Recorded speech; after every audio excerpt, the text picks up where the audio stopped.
नमस्कार, ट्रेंडी व्लॉग्सच्या या आजच्या कुकिंग व्लॉगमध्ये तुमचं खूप खूप मनापासून स्वागत आहे।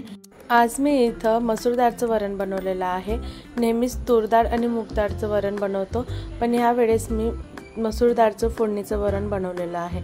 तर त्यासाठी इथे मी मसूर डाळ स्वच्छ धुवून घेतलेली आहे आणि पाण्यामध्ये भिजत ठेवले आहे। बटाट्याची भाजी बनवायची आहे, त्यामुळे बटाट्याची सालं काढून घेतलेली आहे। कुकरमध्ये पाणी गरम करायला ठेवलं आहे। पाणी गरम झालं की त्यामध्ये भिजवलेली मसूर डाळ टाकायची आहे। तर इथं मसूर डाळ, तूर डाळ आणि मूग डाळ एकत्र जरी केली तरी सुद्धा ते वरण छान लागतं आणि फक्त मसूर डाळीचं फोडणीचं वरण सुद्धा खूप छान होतं। तर इथे डाळ शिजते तोपर्यंत बटाटे सुद्धा कापून घेतलेले आहे। इथे बटाटे मी उभे लांब चिरून घेतलेले आहेत।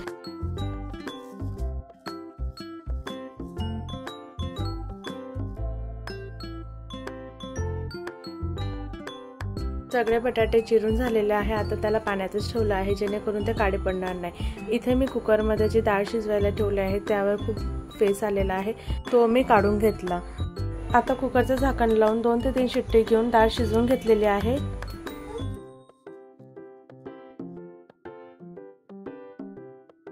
बटाट्याची भाजी बनवण्यासाठी इथे मी 1 चमची धने, 1 चमची जिरं आणि 2 ते 3 सुक्या मिरच्या घेतल्या आहेत। धने आणि जिरं 1 मिनिटापर्यंत पॅनवर भाजून घ्यायचं आहे। त्यानंतर 2 ते 3 चमचे सारखे शेंगदाणे घ्यायचे आहेत, ते सुद्धा भाजायचे आहेत।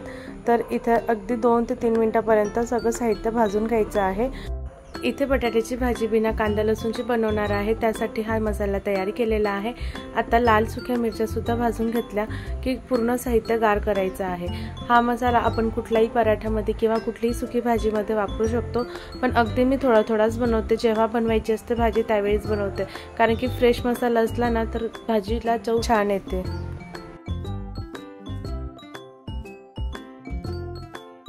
हा मसाला मी एका प्लेटमध्ये ट्रान्सफर करून घेते आणि गॅसची फ्लेम ऑन करून पॅनमध्ये थोडंसं तेल टाकून जे बटाटे आहे ते फ्राय करून घेणार आहे। तेल गरम झालं की त्यामध्ये जिरं टाकायचं आहे। जिरं टाकून झालं की त्यामध्ये थोडंसं हिंग आणि थोडीशी तीळ टाकायची आहे। तीळनी ही भाजीला चव खूप छान होते। ते परतून झालं की त्यामध्ये बटाट्याचे जे काप आहेत ते फ्राय करायचे आहे। 4-5 मिनिटांसाठी फ्राय होऊ द्यायचे आहे। तर इथे थोडंसं मीठ टाकलेलं आहे जेणेकरून बटाटे लवकर शिजतील।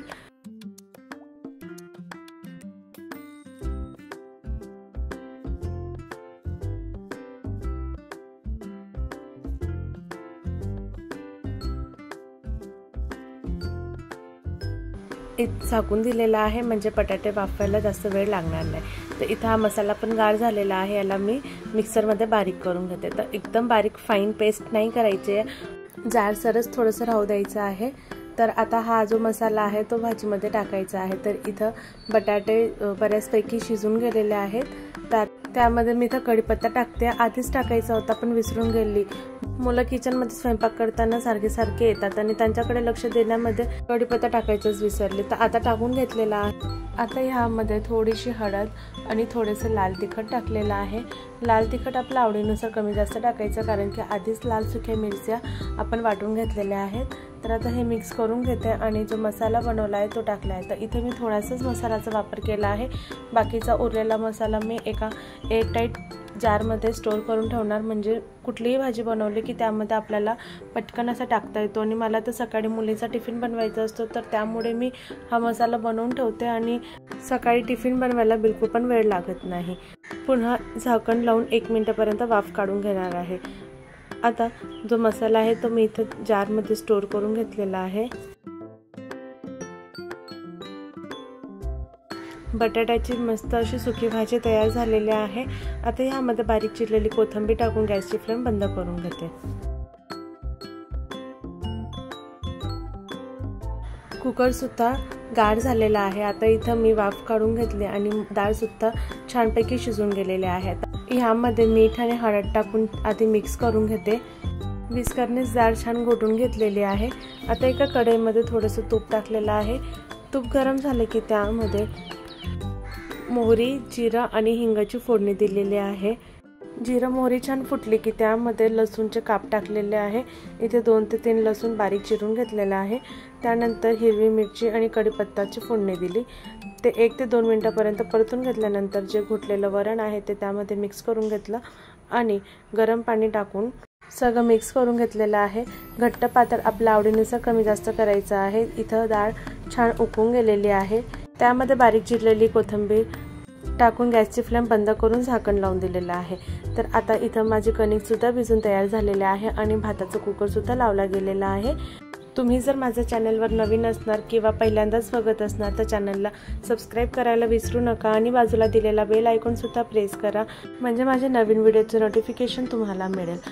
इथे मी आपली साधी घडीची पोळी बनवतो तशीच पोळी बनवलेली आहे।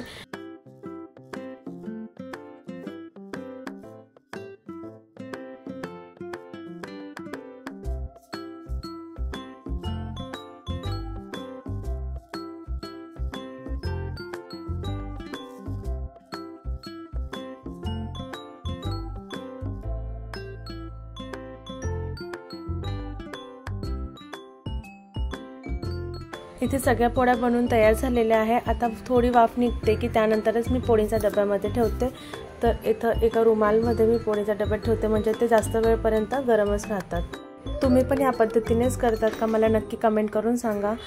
पोळ्या बनवून झाल्या की सगळ्यात आधी पोळपाट लाटणं स्वच्छ करूनच ठेवते।